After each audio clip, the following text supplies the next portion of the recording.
பெஞ்சல் புயல் காரணமாக புதுச்சேரியின் பல்வேறு பகுதிகளில் கனமழையுடன் பலத்த காற்று வீசியதால் மரங்கள் வேரோடு சாய்ந்துள்ளன. அந்த காட்சிகளை பார்க்கலாம்.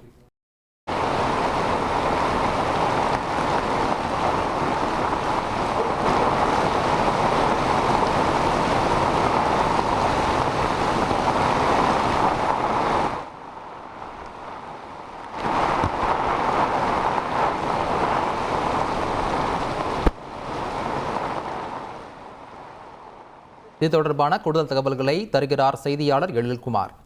எழில்குமார், வணக்கம். தற்போது அங்கு சாய்ந்திருக்கக்கூடிய மரங்களால் எதுவும் போக்குவரத்து பாதிப்பு ஏற்பட்டிருக்கிறதா? மேலும் கனமழை மற்றும் பலத்த காற்றின் வேகம் குறைய வாய்ப்பு இருக்கிறதா? விவரங்களை பதிவு பண்ணுங்க.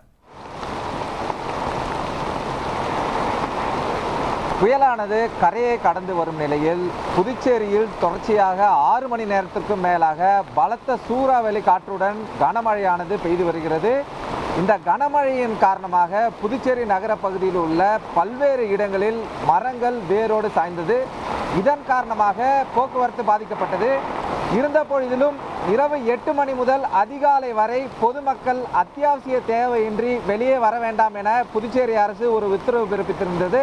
இந்த உத்தரவின் அடிப்படையில் புதுச்சேரி தற்பொழுது பெய்து வரும் இந்த கனமழையின் காரணமாக பொதுமக்கள் வெளியே வருவதை தவிர்த்தனர்.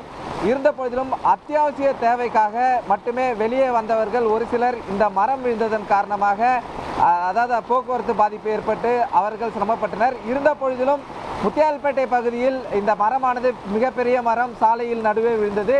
இதனை அடுத்து உடனடியாக தீயணைப்புத்துறையினருக்கு தகவல் தெரிவிக்கப்பட்டதை அடுத்து சம்பவ இடத்திற்கு விரைந்து வந்த தீயணைப்புத்துறையினர் ராட்சத அந்த அறுப்பான் மூலம் அறுத்து மரங்களின் கிளைகளை ஓரமாக வெட்டி மீண்டும் வந்து போக்குவரத்தை சீர் செய்தனர். இருந்த போதிலும் தொடர்ச்சியாக பலத்த காற்று வீசுவதன் காரணமாக பல்வேறு பகுதிகளிலும் மரங்கள் வேரோடு சாய்ந்துள்ளது.